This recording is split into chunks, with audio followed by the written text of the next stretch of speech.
Bismillahirrahmanirrahim. Assalamualaikum warahmatullahi wabarakatuh. Alhamdulillah.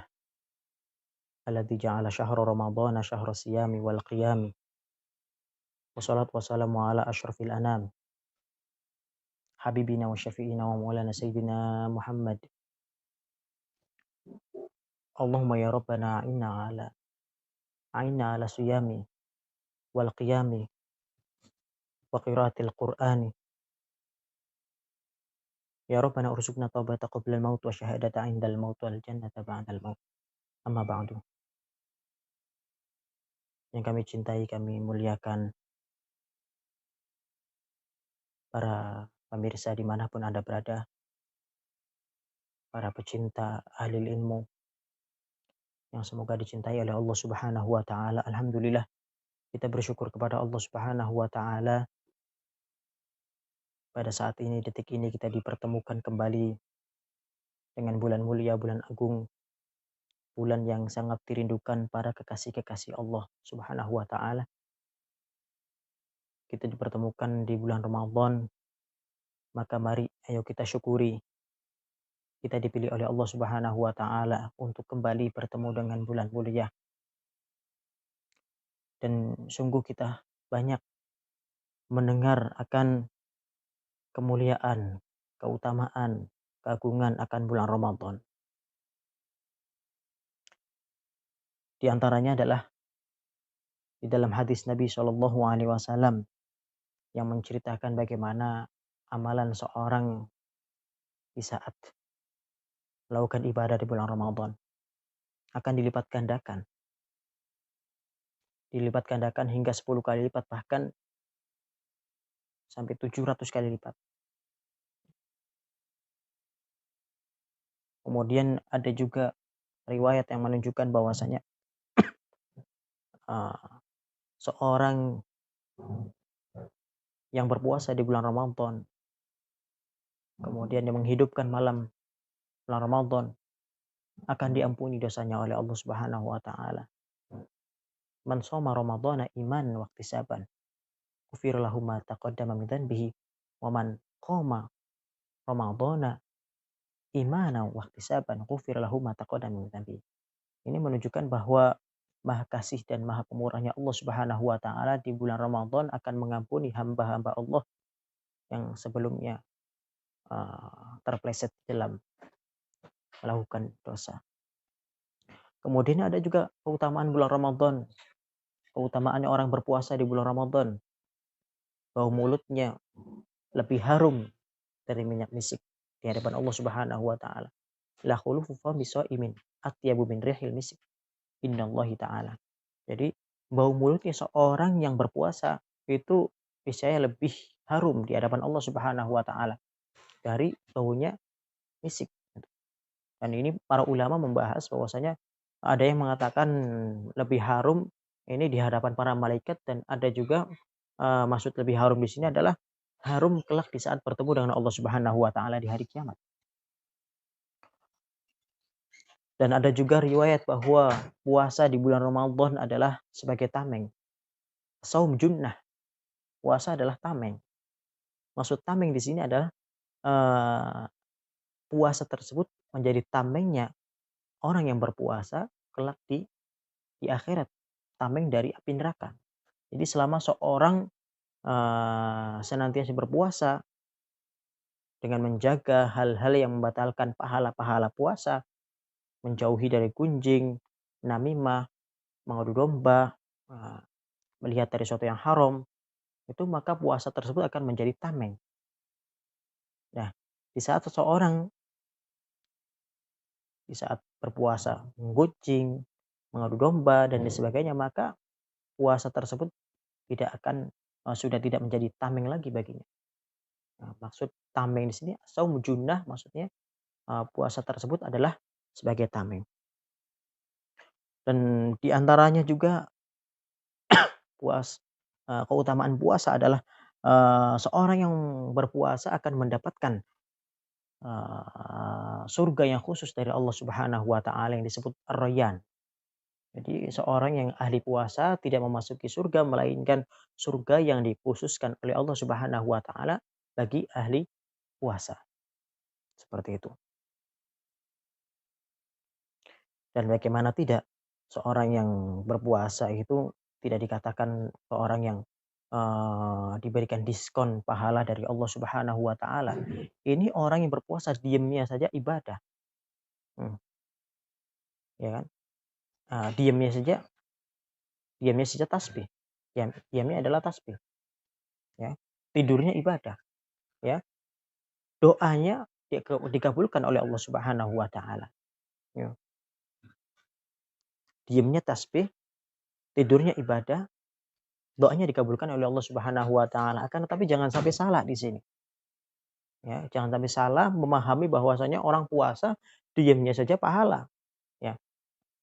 Kemudian tidurnya aja pahala ibadah, sampai akhirnya sehari tidur. Nah, ini kan kurang baik.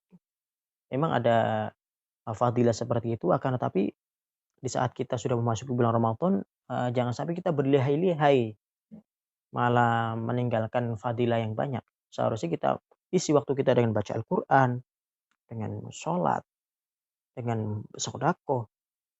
Segala berbuat kebaikan akan dilipat gandakan oleh Allah Subhanahu wa taala. Kullu hasanatin bi asyri amsalihha ila sab'i mi'ati di'fin. Jadi segala sesuatu kebaikan di dalam bulan Ramadan akan dilipat gandakan 10 kali lipat hingga 700 kali lipat. Ini di bulan Ramadan. Maka mari yuk kita saat ini sudah mengetahui keutamaan puasa di bulan Ramadan, kemudian juga langkah yang harus kita lakukan adalah harus yaitu mengamalkan apa yang sudah kita ketahui, ya. Kemudian di sana juga ada keutamaan bulan Ramadan. Di dalam bulan Ramadan Al-Qur'an, turunkan Al-Qur'an.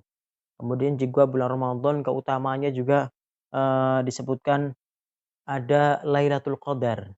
Lailatul Qadar adalah satu malam yang lebih baik, ya, dari 1000 bulan. Jadi satu malam tersebut jikalau seorang hamba umat muslimin mendapatkan satu malam tersebut maka lebih baik dari ibadah 1000 bulan. Nah, ada keutamaan tersebut. Kemudian yang terakhir, yang ketiga dari keutamaan bulan Ramadan adalah uh, dibukanya futihat abwabul jannah wa ghuliqat abwabun niron. Jadi dibukanya pintu-pintu surga.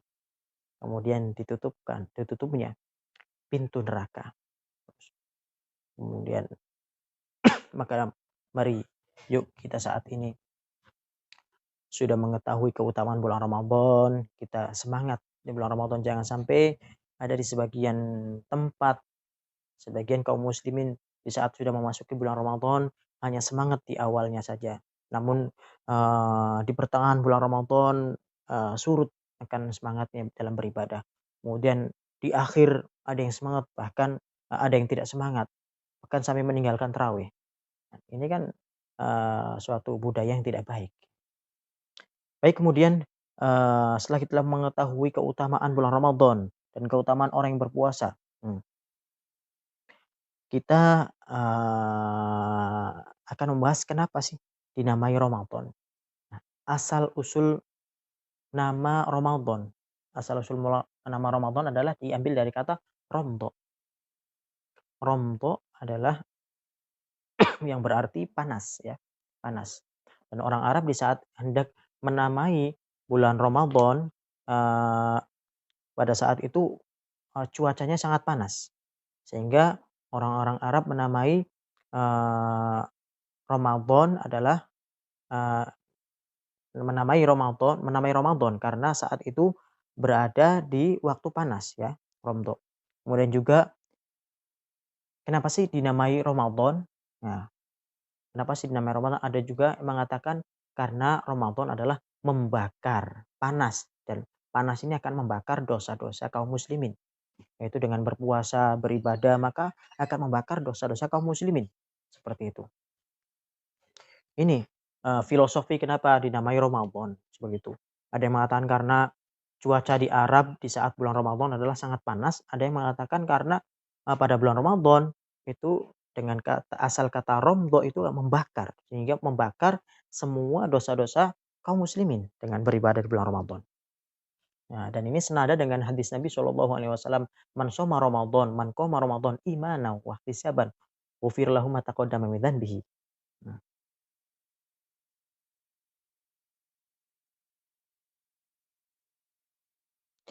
dan jikalau kita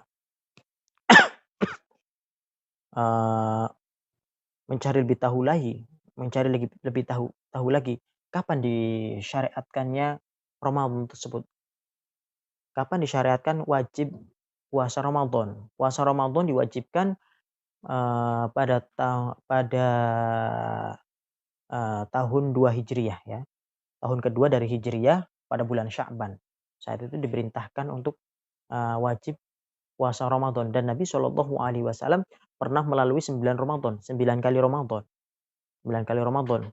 Dan setiap Ramadan yang Nabi Shallallahu Alaihi Wasallam melewati pasti berjumlah 29 hari. Hanya satu saja yang 30 hari. Sehingga para ulama membahas di situ apakah ada faedah, hikmah dari setiap Ramadan yang Nabi SAW lalui pasti 29 hari, tidak 30. Dan para ulama membicarakan bahwasanya hikmahnya adalah mungkin agar untuk menenangkan para umatnya di akhir zaman di saat puasanya hanya 29 hari. Nah, karena 29 hari dengan 30 hari ini pahalanya sama. Sama, mendapatkan pahala di bulan Ramadannya sama. Sama dengan jumlah ijmaliyah ya. Jumlah ijmaliyah keseluruhan satu bulannya. Adapun jumlah dalam setiap harinya memang 30 dan 29 ini berbeda. Maka di dalam tafsiliyahnya, pembagiannya secara perincian memang pahalanya beda. Akan tetapi secara ijmali, secara globalnya ini pahalanya sebulan sama pahala 29 ini sama kata para ulama seperti itu. Maka disyariatkannya puasa ini pada tahun kedua dari hijrah.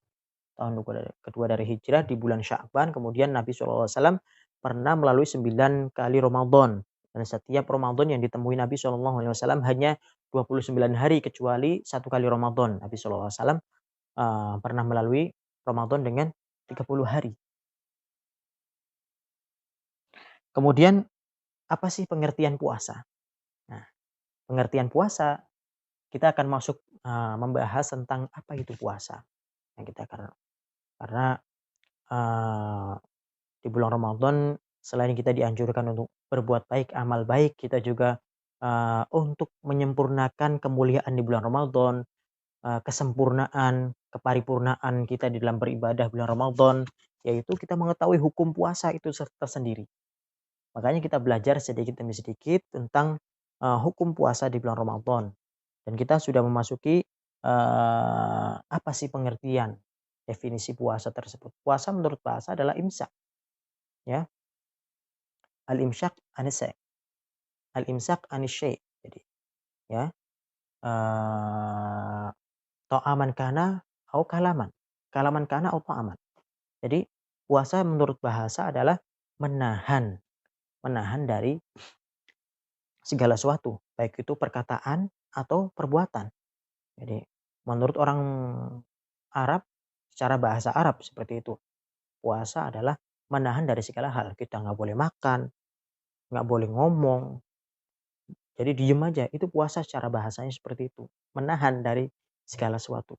Sedangkan puasa menurut syariat Islam, apa itu puasa menurut syariat Islam? Yaitu al-imsak, yaitu menahan anil mufattirat, dari segala hal yang membatalkan puasa. Al-imsak anil mufattirat, ya kan? Al-imsak anil mufattirat minal fajri, ya, min tulu'il fajri ila ghurubi syamsi, ya, ila ghurubi syamsi biniyatin makhsusah. Jadi menahan dari segala sesuatu yang membatalkan puasa, ya, dari terbitnya, dari masuknya fajar shodiq, yaitu masuknya waktu subuh, menahannya. Kemudian sampai ghurubi syams. Ghurubi syams kapan? Sampai maghrib. Sampai maghrib. Nah, bin niyatin makhsusah, dengan niat yang khusus, ya kan? Jadi imsak anil mufattirat. Mufattirat itu apa sih? Yang membatalkan. Jadi menahan dari segala hal yang membatalkan puasa. Membatalkan puasa adalah 9 hal nanti yang membatalkan puasa. Nanti bisa dibahas sama teman-teman kita di pembahasan yang akan datang, apa-apa yang membatalkan puasa. Kemudian, ya kan? Kemudian min tulil fajri, yaitu di saat masuknya masuknya waktu subuh hingga terbenamnya matahari, masuknya waktu maghrib. Ya, biniyatin maksud saya itu dengan niat yang khusus, ya, niatnya yang khusus. Dan masalah niat ini jangan sampai dipersulit, jangan sampai dipersulit. Banyak orang-orang awam yang tidak paham akan niat puasa, sehingga fenomena fenomena yang kita lihat di masyarakat bahwa ada orang yang tidak berpuasa, ibu-ibu di masyarakat sosial ternyata ada yang nggak puasa, ditanya kenapa? Karena tadi malam nggak ikut raweh. Kok nggak ikut tarawih bisa menjadikan sebab nggak puasa. Kenapa kok nggak puasa? Karena ikut tarawih. Kenapa, nggak ikut tarawih? Karena nggak niat. Karena saya nggak niat kecuali di tarawih. Kenapa pemahaman niat kok hanya di tarawih kan gitu. Ya, dan gini harus kita, berikan pemahaman kepada masyarakat awam bahwasanya niat puasa sangat mudah. Sehingga niat dengan bahasa apapun yang kita pahami, ya. Baik itu bahasa Jawa, Sunda, Melayu, ya bahasa Perancis atau bahasa bahasa yang bisa dipahami, ya, bahasa apapun. Dan mudahnya adalah saya niat puasa wajib karena Allah Subhanahu wa taala. Saya niat puasa, Ramadan, ya, wajib karena Allah Subhanahu wa taala. Atau secara lengkapnya adalah nawaitu shauma ghadin an ada'i fardhi syahri ramadhana, ya, hadhihi sanat, ya, ramadhana hadhihi sanati, fardhon lillahi ta'ala, seperti itu niatnya.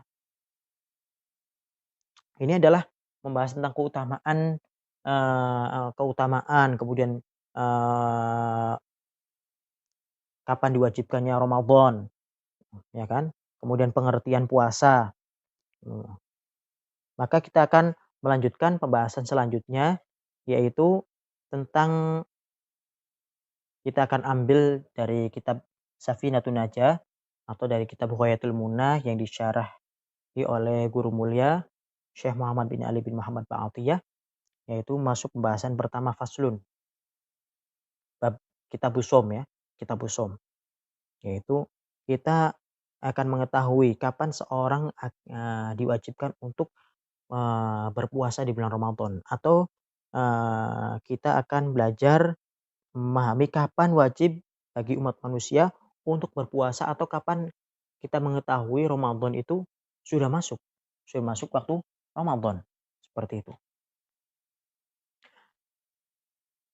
Dalam kitab Safina yang disyarahi oleh Sayyidi Syekh,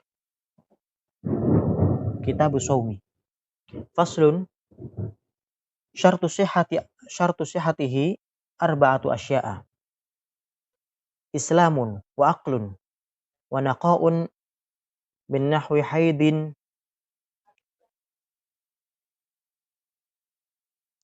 wa ilmun bi kaunil waqti qabilan li shaumi.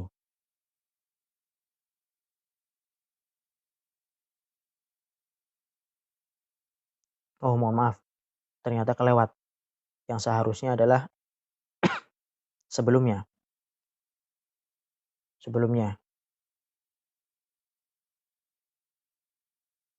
Faslun yajibu saumu Ramadhana bi ahadi umurin khamsatin.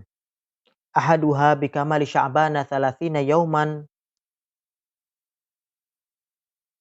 wa thaniha bi ru'yatil hilali fi haqqi man ra'ahu wa in kana fasiqan wa thalithuha bi thubutihi fi haqqi man lam yarahu bi adli syahadatin. Kemudian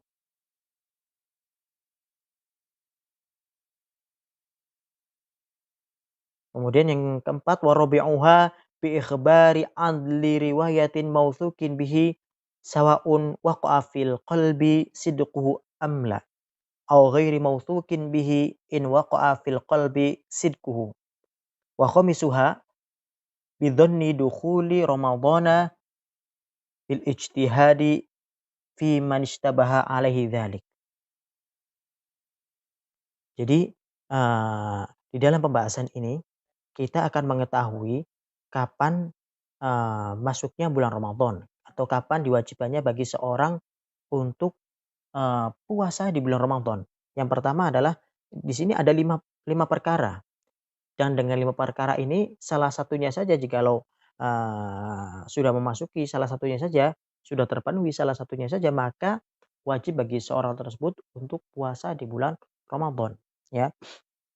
Pertama adalah, dengan menyempurnakan, 30 hari di bulan Sya'ban, ya. Atau yang kedua adalah melihat hilal bagi orang yang, melihatnya, biarpun dia fasik, yang kedua. Atau melihatnya hilal. Yang pertama adalah menyempurnakan 30 hari dari Sya'ban, yang kedua adalah, melihat hilal bagi orang yang melihatnya, walaupun dia adalah orang fasik. Yang ketiga, ditetapkannya puasa bagi orang yang tidak melihatnya. Tidak melihat, namun ada yang mengabari bahwasanya, hari ini sudah masuk puasa, itu. Kemudian berikutnya adalah yang keempat, bi ikhbari adli riwayatin, yaitu ada kabar, dari seorang yang, eee, memang perilakunya baik. Ada kabar telah terlihatnya hilal dari orang yang terpercaya memang. Dikabarkan dikabarkan kepada seseorang, ya kan, biarpun orang tersebut adalah percaya atau tidak percaya, ya kan. Kemudian atau orang yang mengabarkan ini orang yang tidak mau untuk tidak dipercaya, tapi orang yang diberi kabari ini, eee, mempercayainya, maka wajib baginya untuk berpuasa. Yang kelima adalah, bidzanni dukhuli ramadhana bil ijtihad, yaitu, meyakini masuki Ramadan menduga masuknya Ramadan dengan ijtihad. Nah, di sini secara gampangnya ternyata, kalau kita membaca matan, ya, itu sangat ringkas sekali, sangat ringkas dan butuh penjelasan dari, syarah. Maka sudah kita simpulkan dari syarah kitab Bughayatul Munad tersebut bahwasanya untuk mengetahui masuknya bulan Ramadan, ya kan, ada, mengetahui masuk bulan Ramadan secara umum ada, eee mengetahui bulan Ramadan atau yang mewajibkan bagi seorang tersebut untuk berpuasa secara khusus, ya. Jadi masuk bulan Ramadan secara umum dan secara khusus. Dan secara umum ini ada tiga, yaitu ketetapan hakim yang memutuskan telah terlihatnya hilal. Yang pertama adalah ketetapan hakim, hakim yang sudah menetapkan bahwa hilal sudah terlihat. Nah, kisahnya bagaimana semacam ini? Kisahnya adalah jikalau ada orang yang adlu syahadah, orang yang benar-benar menyaksikan hilal dan dia sudah dipercaya akan adilnya, akan, kebaikan orang tersebut, tidak bakal bohong orang tersebut, ya. Mmm, maka orang tersebut yang menyaksikan hilal datang kepada hakim dan melapor bahwasanya, "Saya melihat hilal." Maka, diterima syahadahnya oleh, hakim, kemudian hakim menetapkan hari itu besok hari adalah bulan Ramadan, maka wajib bagi seluruh umat muslim di situ untuk, melaksanakan puasa. Ini jadi ini adalah, ketetapan bulan Ramadan secara umum, ditetapkannya masuk bulan Ramadan secara umum, ya kan? Yang pertama. Yang kedua adalah tentunya yang pertama adalah, orang yang menyaksikan hilal tersebut adalah memiliki syarat karena adu syahadah. Harus dia adalah orang laki-laki, orang merdeka bukan budak, yaitu dia berakal, tidak gila, kemudian juga dia muru'ah, menjaga muru'ah, dan juga terjaga, bukan dalam keadaan ngantuk atau tidur, kemudian juga bisa melihat dan mendengar, tidak melakukan dosa besar, ya kan. Ini di antara syarat-syaratnya seperti itu, orang yang menyaksikan tersebut. Kemudian yang kedua, ya kan ya. Yang kedua, dengan menyempurnakan bulan Sya'ban. Dengan menyempurnakan bulan Sya'ban. Dengan menyempurnakan bulan Sya'ban. Jadi di saat kita sudah mengetahui pada tanggal 29 Sya'ban, pada tanggal 29 Sya'ban, maka tim yang dikerahkan oleh para pemerintah yang sudah ditempatkan di titik-titik yang di situ bisa terlihat hilal, maka mereka melihat hilal. Nah, di saat terlihat hilal di hari 29 malam 30, jikalau sudah terlihat hilal maka besok itu wajib puasa, ya kan. Akan tetapi jikalau tidak terlihatnya hilal maka bil istiqmali salasina Sya'ban, yaitu menyempurnakan 30 hari bulan Sya'ban.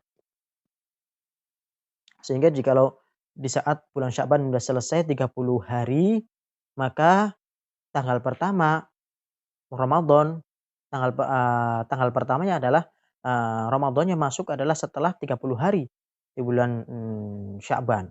Karena tidak ada di dalam tanggalan syariat ya, yang 31 tidak ada. Kecuali Qamariyah. Ya, kalau Qamariyah ada 31, kalau Hijriyah tidak ada sampai 31. Maka Hijriyah hanya adanya 29, 30. Jikalau 29 malam 30 tidak terlihat hilal, maka besoknya dilanjutkan 30 ya. Jikalau terlihat hilal dari tanggal 29 malam 30, maka besoknya adalah ditentukan Ramadan seperti itu. Dan ini sesuai dengan hadis Nabi Shallallahu alaihi wasallam, "Sumu li ru'yatihi wa afdiru li ru'yatihi." Jadi berpuasalah kalian li ru'yatihi karena melihat hilal. Melihat hilal, di saat melihat hilal di tanggal 29 Sya'ban ya kan, atau 29 Ramadan ya kan. Maka di saat tanggal 29 Sya'ban maka wajib untuk berpuasa di saat melihat hilal ya kan. Tapi di saat tidak melihat hilal maka tidak wajib. Wa aftiru li ru'yatihi. Maksudnya apa? Di saat kita sudah melalui 29 Ramadan, kemudian di malam harinya melihat hilal, maka di esok hari kita hari raya Idul Fitri. Ya, gitu seperti itu. Fa in ghumma 'alaikum fa akmilu iddata sya'bana 30 yauman. Fa in ghumma, jikalau mendung, gelap tidak bisa melihat hilal, fa akmilu iddata sya'bana 30 yauman, maka sempurnakan jumlah bulan Sya'ban 30 hari seperti itu. Nah,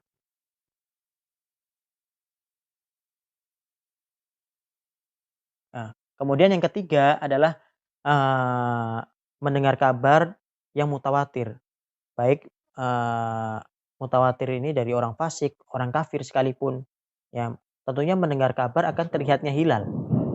Orang-orang masyarakat semua, ya, semua satu Cirebon ini membicarakan terlihatnya hilal, maka sudah mutawatir ini.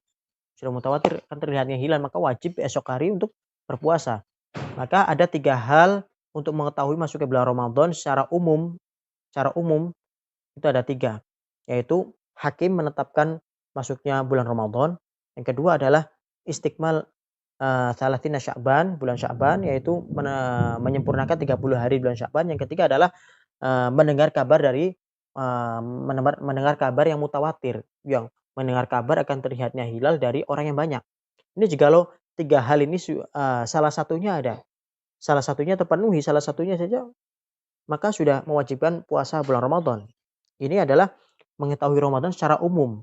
Kalau ada 3 kabar ini, maka masyarakat wajib semuanya untuk berpuasa. Begitu. Nah, kemudian adapun mengetahui masuknya bulan Ramadan secara khusus. Nah, secara khusus ini maksudnya apa sih? Kok dibedakan antara secara umum dan khusus? Karena umum ini di saat ada kabar 3 hal salah satunya saja, maka wajib masyarakat muslim untuk puasa. Karena tapi mengetahui Ramadan secara khusus ini untuk orang-orang individu, untuk dianya sendiri ya, untuk hanya orang-orang yang dia dia sendiri yang melihat hilal atau ya untuk individu. Kalau umum adalah untuk semua masyarakat muslim. Kalau mengetahui Ramadan secara khusus adalah diamalkan puasanya untuk dia sendiri, maksudnya gitu. Adapun diketahui masuknya bulan Ramadan secara khusus ini ada 4 perincian ya. Ada 4 kita ulas dari kitab para ulama. Yang pertama adalah dengan melihat hilal. Jadi ada orang yang mengaku dirinya melihat hilal. Datang ke tempat titik penglihatan hilal dan dia melihat ada yang hilal, maka wajib bagi dia untuk berpuasa. Bagi dirinya sendiri wajib puasa karena dia mengaku melihat hilal. Kemudian yang kedua adalah mendapat kabar dari orang yang telah melihat hilal, ya. Jadi ada orang di masyarakat mendengar kabar telah terlihatnya hilal, ya. Maka dilihat terlebih dahulu jikalau dia mendapat kabar. Yang memberi kabar ini terpercaya enggak orangnya? Tukang bohong enggak orangnya? Kan gitu. Kalau memang dia yang memberi kabar orang terpercaya, maka orang yang dikabari ini harus wajib berpuasa. Biarpun dia percaya tidak, ya, biarpun dia percaya tidak, karena yang memberi kabar adalah orang-orang terpercaya, tidak pernah berbohong, orang yang soleh. Nah, maka wajib baginya untuk berpuasa. Nah, tafsir yang kedua adalah jikalau yang memberikan jikalau yang memberi kabar adalah orang yang tidak terpercaya, maka lihat yang dikabari percaya enggak kalau orang yang memberi kabar ini lihat hilal. Jikalau orang yang dikabari ini percaya akan adanya hilal, terlihatnya hilal maka wajib. Jikalau tidak percaya maka tidak wajib. Seperti itu. Maka tafsirnya, maka pembagiannya dari yang kedua ini ada orang diberi kabar. Ada orang, si fulan atau fulana diberi kabar akan terlihatnya hilal, ya dilihat dulu siapa yang ngasih kabar. Kalau yang ngasih kabar benar-benar terpercaya, maka yang dikabari wajib puasa biarpun dia percaya atau tidak. Akan tetapi jikalau yang memberi kabar, yang mengabarkan adalah orang yang tidak dipercaya, maka bagi yang dikabari jikalau dia percaya akan terlihat hilal ya wajib puasa, kalau tidak percaya ya enggak puasa, enggak wajib. Ini tafsir pembagian dari yang kedua. Adapun yang ketiga adalah mendapat kabar dari orang yang ahli hisab dan ahli perbintangan. Dan ini mendapat kabar dari ahli hisab dan ahli perbintangan telah masuknya Ramadan. Maka wajib bagi orang yang dikabari tersebut, ya wajib bagi dia aja untuk wajib bagi orang yang meyakini saja untuk melaksanakan puasa. Tidak diwajibkan untuk masyarakat umum, tidak. Jadi bagi orang yang mendapatkan kabar dari ahli perbintangan atau ahli hisab, maka wajib bagi dia jikalau dia percaya. Kalau tidak, seperti itu. Dan di sini ada perbedaan ulama antara Ibnu Hajar sendiri, kemudian Imam Romli dan Imam Khatib Syirbini. Adapun Imam Ibnu Hajar melarang secara mutlak, tidak boleh Imam Ibnu Hajar. Adapun Imam Romli dan Imam Khatib Syirbini di sini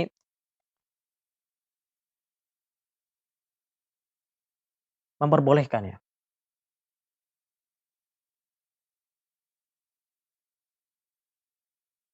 Jadi Imam Khatib Asy-Syirbini dan Imam Romli memperbolehkan bagi orang yang berpuasa dengan i'timad, ya, mengandalkan al-hisab atau perbintangan. Adapun Imam Ibnu Hajar melarang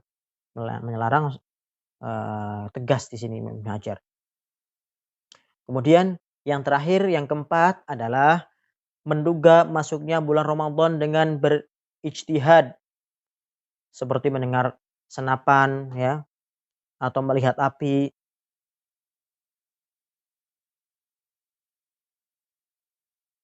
Ya. Yang keempat ini intinya menduga masuknya bulan Ramadan. Menduga ini ada tanda-tanda yang mungkin mendengar ada tabuan atau senapan. Atau mungkin zaman sekarang kita sangat mudah mengetahui dengan apa? Dengan adanya siaran televisi, siaran radio. Ya kan? Nah, sekarang tidak seperti zaman dahulu yang susah mendapatkan informasi. Sekarang sangat mudah sekali.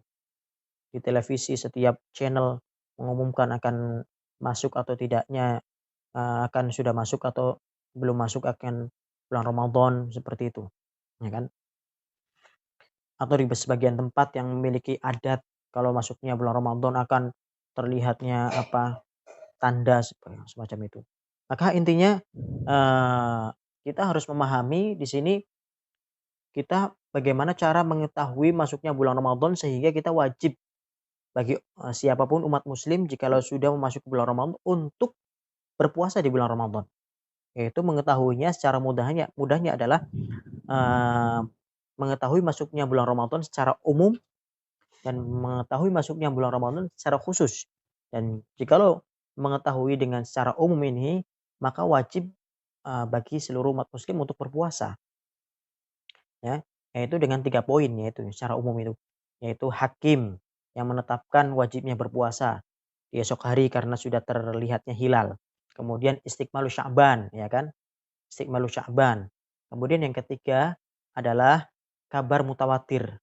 Kabar mutawatir, kabar lebih dari 3 orang akan benar-benar terlihatnya hilal, biarpun itu yang memberi kabar orang fasik atau orang kafir. Kemudian, eee, yang selanjutnya adalah, mengetahui masuknya bulan Ramadan secara khusus, yaitu ada 4 hal, ada 4 pembagian. Yaitu dengan ada seorang yang melihat hilal, ada orang melihat hilal secara individu. Dia sendiri meyakini melihat hilal maka wajib bagi dia untuk berpuasa. Kemudian yang kedua adalah ada orang yang dikabari oleh orang yang melihat hilal. Orang yang dikabari oleh orang yang melihat hilal ini dibagi menjadi 2. Ada pembagiannya. Jika yang memberi kabar adalah orang yang benar-benar dipercaya, maka wajib berpuasa yang dikabari ini. Baik itu percaya atau tidak yang dikabari. Karena yang memberi kabar adalah orang yang benar-benar dipercaya. Adapun jika yang memberi kabar tidak bisa dipercaya, maka terserah bagi orang yang diberi kabar ini percaya atau tidak. Kalau percaya maka wajib puasa. Kalau enggak ya enggak, seperti itu. Kemudian yang ketiga ya, yang ketiga adalah mendapat kabar dari ahli hisab atau ahli perbintangan. Di sini ada khilaf di sini. Jadi Ibnu Hajar mengatakan nggak boleh sama sekali. Imam Romli, Imam Khatib Syirbini memperbolehkan nggak apa-apa. Kemudian yang keempat yang terakhir adalah melihat tanda masuknya bulan Ramadan dengan dugaan, dengan ijtihad tentunya ya, dengan ijtihad tanda masuknya bulan Ramadan. Kalau nggak ada ijtihad maka puasanya pun tidak sah. Harus ada yang ijtihad. Dan alhamdulillah sekarang sangat mudah sekali untuk mengetahui masuknya bulan Ramadan. Seperti halnya ada televisi, radio, ya kan. Dan mungkin kurang lebihnya mohon maaf, itu saja yang bisa kami sampaikan di dalam pertemuan ini. Semoga apa yang kami sampaikan bermanfaat khususnya bagi Al-Fakir sendiri dan umumnya bagi para pemirsa dimanapun Anda berada. Baik, itu saja yang kami sampaikan. Semoga yang sedikit ini bisa bermanfaat. Wabillahi taufik wal hidayah. Walafu minkum. Wassalamualaikum warahmatullahi wabarakatuh.